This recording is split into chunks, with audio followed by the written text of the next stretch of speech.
नमस्कार. मी योगेश दत्तात्रय ससाने. आपल्या सर्वांना नमस्कार. नजीकच्या काळामध्ये विधानसभेच्या निवडणुका लागत आहेत. त्या संदर्भामध्ये हडपसर विधानसभा मतदारसंघातनं राष्ट्रवादी काँग्रेस पार्टी शरदचंद्रजी पवार या पक्षाकडनं मी विधानसभेसाठी इच्छुक आहे. दोन गोष्टी आहेत. प्रत्येक पक्षामध्ये तुल्यबळ उमेदवार असतात. प्रशांत जगताप शहराचे अध्यक्ष आहेत, तेही इच्छुक आहेत. बंधुपता गायकवाड असू शकतात, उद्या निलेशजी मगर असू शकतात, मी आहे. अन्य कोणीही नवीन उमेदवार पक्षातून उमेदवारी मागेल, ज्याला त्याला स्वतःला उमेदवारी मागण्याचा हक्क आहे. परंतु हडपसरची जडणघडण जर पाहिली तर त्याच्यामध्ये नक्कीच मला विश्वास आहे की ज्यावेळेस समोरनं एका विशिष्ट उमेदवार जर असतील तर नक्कीच त्याच संदर्भामध्ये उमेदवारी मिळू शकते. आणि हडपसरचा एक इतिहास आहे की हडपसरचा आमदार रिपीट होत नाही, सलग रिपीट होत नाही. त्यामुळं 100% आम्हाला विजयाची तर खात्री आहेच आहे.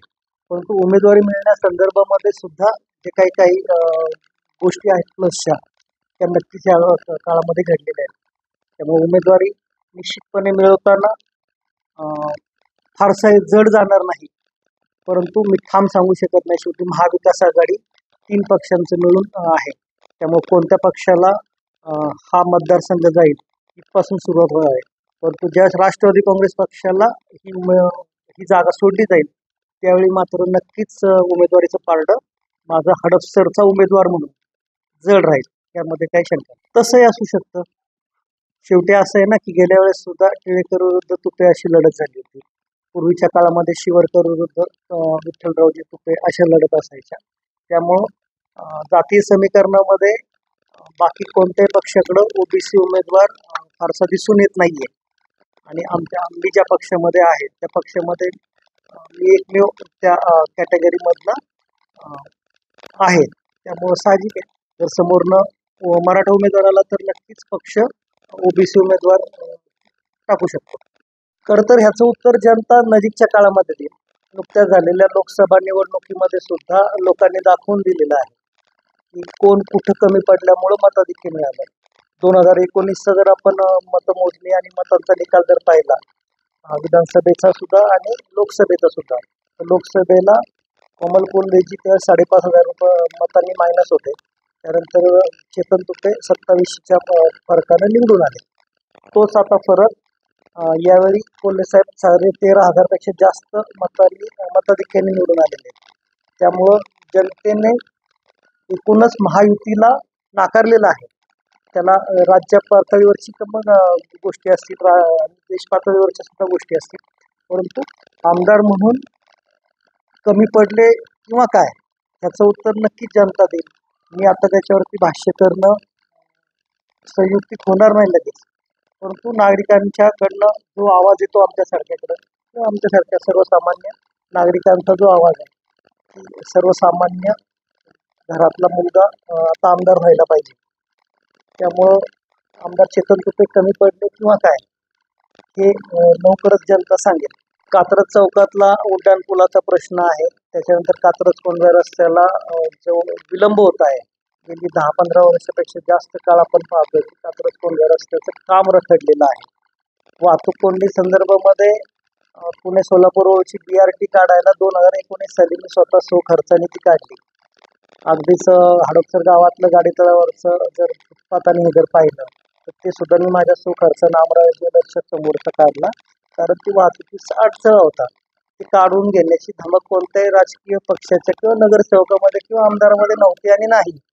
ते मी खर्चाने काढल्यानंतर माझ्यावरती गुन्हे दाखल करा असं आतनं बाहेरनं, जवळचे बाहेरचे आतले सगळेजण प्रेशर करत होते. परंतु नागरिकांची त्यातनं सुटका झाली, हे नक्की.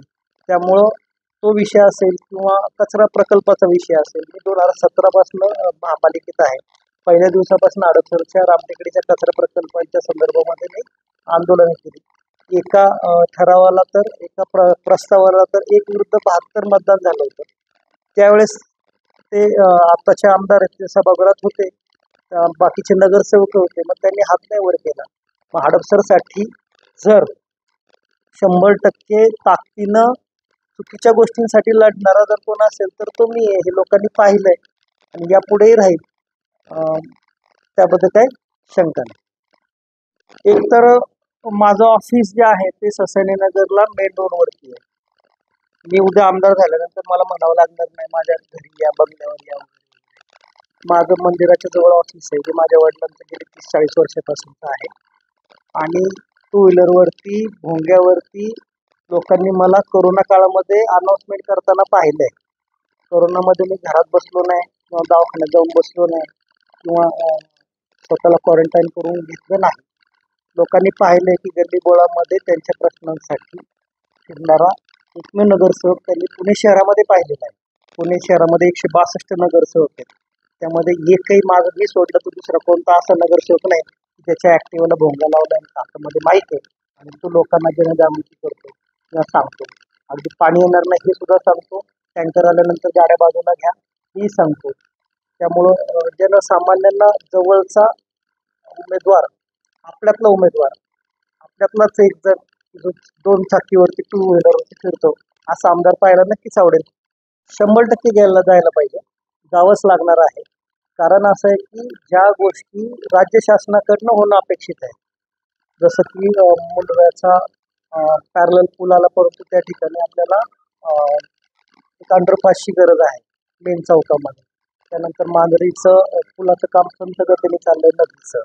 त्यानंतर मेन सोलापूर रोडवरती 2 ते 3 ठिकाणी म्हणजे अगदी क्रोमचा चौक असेल, त्यानंतर मांजरीचा फाटा असेल महादेवनगरचा, त्याच्यानंतर शेवाळवाडी फाटा असेल, या ठिकाणी जस्ट अंडरपास जरी केलं तरी सुद्धा सोलापूर रोडचं ट्रॅफिक हे फास्ट मुव्हिंग होईल. त्यानंतर कात्रजच्या पट्ट्यामध्ये जर पाहिलं आपण तर ज्योती हॉटेलचा चौक आहे, त्या ठिकाणी सुद्धा एक छोटासा अंडरपास केला तरी तिची गर्दी कमी होईल. असे निर्णय घ्यायला धाडसी माणूस हवा आहे. त्यासाठी विधानसभेमध्ये जाऊन आवाज उठवावा लागेल. नाही, बंडखोरी नाही करणार हे नक्की. पक्ष जो उमेदवाराला उमेदवारी देईल त्याला निवडून नक्की चालेल, त्यामध्ये काही शंका नाही. असं काही नाही, प्रत्येक जण जोर लावणार आहे. मग काँग्रेसने जोर लावलाय, शिवसेना म्हणते आम्हालाच हवंय, आम्ही म्हणतोय आम्हालाच हवं. इथलं स्टँडिंग आमदार राष्ट्रवादीचा आहे, त्यामुळं आम्हाला ठाम विश्वास आहे की ही जागा आम्हाला सुटणार आहे. प्रत्येकाला अधिकार आहे, आम्ही कोणाचाही अनादर करत नाही. परंतु ह्या निमित्ताने मी एक तर म्हणू शकतो की कोंडवाल्यांना मी 2दा मदत केली आहे. मग बाबासाहेब असू देत नाही तर योगेश टिळेकर असू देत, त्यावेळेस मी त्या पक्षात होतो, त्यांना मदत केली. तुपेंना निवडून आणण्यामध्ये सुद्धा खारीचा वाटा आहे. मी सगळ्यांना म्हणेन, अरे बाबा तुम्हाला आम्ही आमदार करताना आम्ही खारीचा वाटा, सिंहाचा वाटा काहीतरी उचललेला आहे. मी असेल, माझे वडील दिवंगत सरपंच दत्तोबा ससेने असतील, त्याची परतफेड करा आणि आता मला मदत करा, काहीच अडचण नाही. हो, 100% अंतिम राहील. मी माझ्या उमेदवारीसाठी शहराध्यक्षांशी पण बोललोय, ते स्वतःच त्याच्यामध्ये इच्छुक आहेत. परंतु जयंतराव पाटलांशी सुद्धा माझं चांगले संबंध आहेत, सुप्रियाताईंशी चांगले संबंध आहेत, पवार साहेबांकडे सुद्धा माझं, मी आणि माझ्या सहमागे एक शिष्टमंडळ जाणार आहे. जे मगाशी तुम्ही प्रश्न विचारला किंवा माळी मराठा असं राजकारण हडपसरमध्ये चालतं, तर उभा पुणे शहरामध्ये किंवा पुणे जिल्ह्यामध्ये 21 आमदार आहेत. 21 आमदारामध्ये एक तिकीट तर कमीत कमी ह्याला ओबीसीला द्यायला काहीच हरकत नाही. जर आम्ही म्हणतो की ओबीसी किंवा माळी समाजाचं मतदान जास्त आहे, जर आपण शिरूर लोकसभा मतदारसंघाचा विचार केला तर 6 मतदारसंघ आहेत त्याच्यामध्ये विधानसभेचे. तर त्याच्यामध्ये एक तरी किमान द्यायला हवा. ज्यावेळेस कोल्हे साहेबांना तिकीट दिलं होतं त्यावेळी सगळीकडं आरडाओरडा चालू होता की नाही, ते माळी समाजाचं एक गठ्ठा 4-4.5 लाख मतदार आहे, ते गृहीत धरून पवार साहेबांनी कोल्हे साहेबांना तिकीट दिलं. मग त्यातलं हडपसर विधानसभा मतदारसंघामध्ये 1.25 लाखापेक्षा जास्त जे मतदान आहे ते माळी समाजाचं आहे.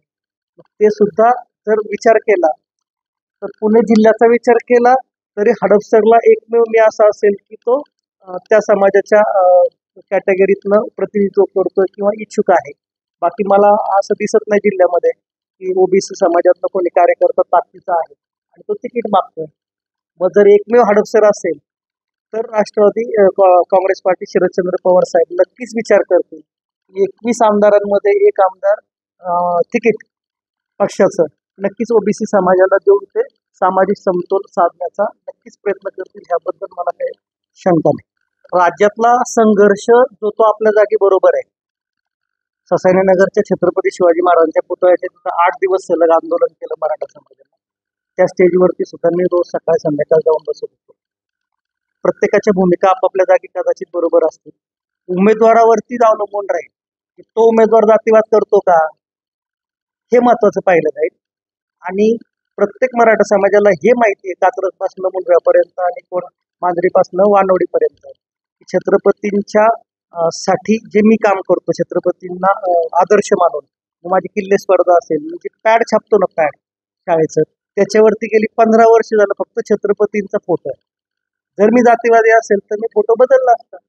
मी हडपसरच्या वेशीवर मला पुतळ्याला परवानगी मिळत नाही अजून, ती प्रलंबित आहे, म्हणून मी समोरच्या पुलाला जवळपास 90 फूट बाय 8 फुटाचं शिल्प उभं केलंय. त्या चौकाला नाव राजमाता जिजाऊ भोसले चौक आहे.